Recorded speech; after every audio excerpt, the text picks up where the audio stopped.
Hi అండి, అందరికీ నమస్కారం. Welcome to my channel. నేను ఎప్పుడూ మా ఇంట్లో తయారు చేసేటటువంటి స్వీట్ ఒకటి ఈరోజు మీతో షేర్ చేసుకోబోతున్నాను. ఈ స్వీట్ చాలా టేస్టీగా ఉంటుంది. దీన్ని ఎలా తయారు చేసుకోవాలో ఇప్పుడు చూద్దాం. దీనికోసం ఒక బౌల్లో 1 కప్పు సూజీ రవ్వ, 4 table spoons oil, 4 table spoons curd, 1 cup గోధుమ పిండి, 1 table spoon baking powder, 1/2 table spoon salt. ఇవన్నీ వేసుకున్న తర్వాత 1 కప్పు వాటర్ పోసుకొని ఈ మిశ్రమాన్నిటిని ఉండలు లేకుండా బాగా కలుపుకోవాలి. ఇలా కలుపుకున్నటువంటి పిండిని ఒక 15 మినిట్స్ పాటు పక్కన పెట్టుకోవాలి. ఈలోపు షుగర్ సిరప్ని ఎలా తయారు చేసుకోవాలో చూద్దాం.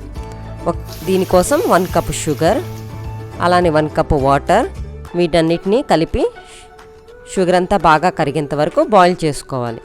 ఇలా షుగర్ కరిగి వాటర్ బాయిల్ అవుతున్నప్పుడు దీంట్లో 1/2 టేబుల్ స్పూన్ సాఫ్రాన్ యాడ్ చేసుకొని షుగర్ సిరప్ని కొంచెం థిక్గా అవనివ్వాలి. తీగపాకం వస్తే చాలండి.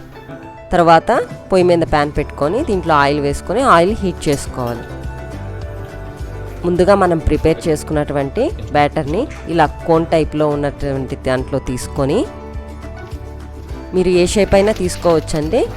దీన్ని ఇలా ఫోల్డ్ చేసుకొని వీడియోలో చూపిస్తున్నట్లుగా ఇంతాక ప్రిపేర్ చేసుకున్నటువంటి మిశ్రమాన్ని దీనిలో వేసుకోవాలి.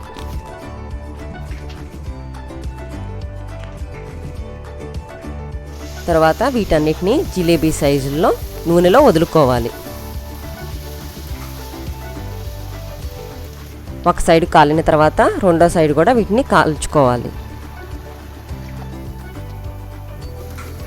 ఇలా గోల్డెన్ రంగులోకి చేంజ్ అయిన తర్వాత వీటన్నిటిని షుగర్ సిరప్లో వదులుకోవాలి.